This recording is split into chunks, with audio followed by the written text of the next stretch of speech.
بسم الله الرحمن الرحيم. السلام عليكم ورحمة الله وبركاته. مقعيق عبد العزيز فرحان حاج محمد. waxaan ahay agaasimaha waaxda heertayeedka iyo shahaadooyinka ee hay'adda dhowrista tayada Somaliland.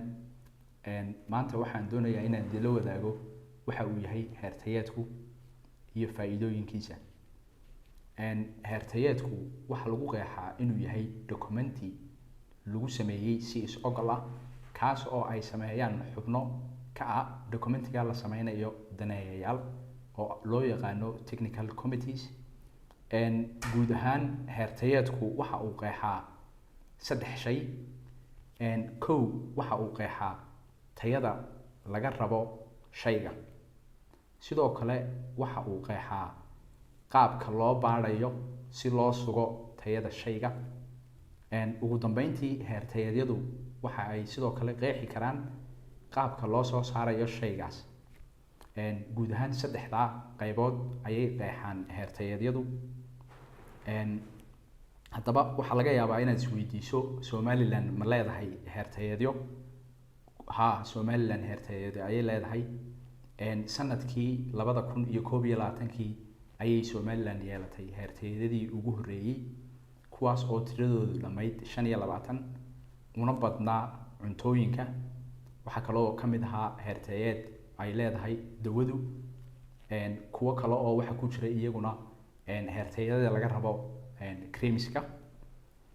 marka 25 heertayeed ayaa suurtagal noqotay in la sameeyo sanadkii hore ee tagay. sanadkan aynu ku jirno waxa aanu sameynay 6 bilood ee hore 12 heertayeed.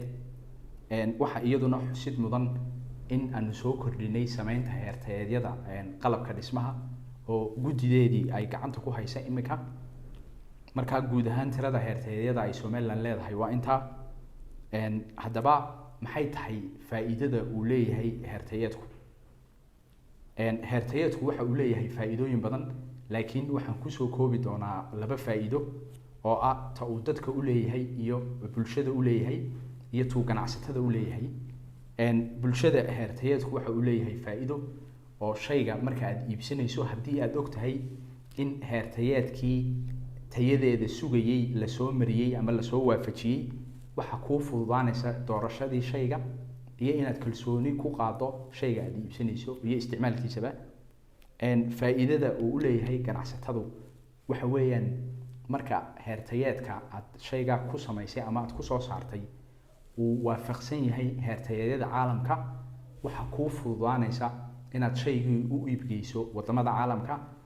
sida inta badan dhacda heertayeedyadeeda waxaan waafajinaa kuwa regionalka annagoo uga dan leh in ay ganacsatadeenu dhawaan ay u fududaato inay u iibgeyn karaan wadamada aynu dariska nahay shayada ay soo saaraan ama wadanka keenaan. intaas ayaan kusoo gabagabeynayaa. Assalaamu calaykum.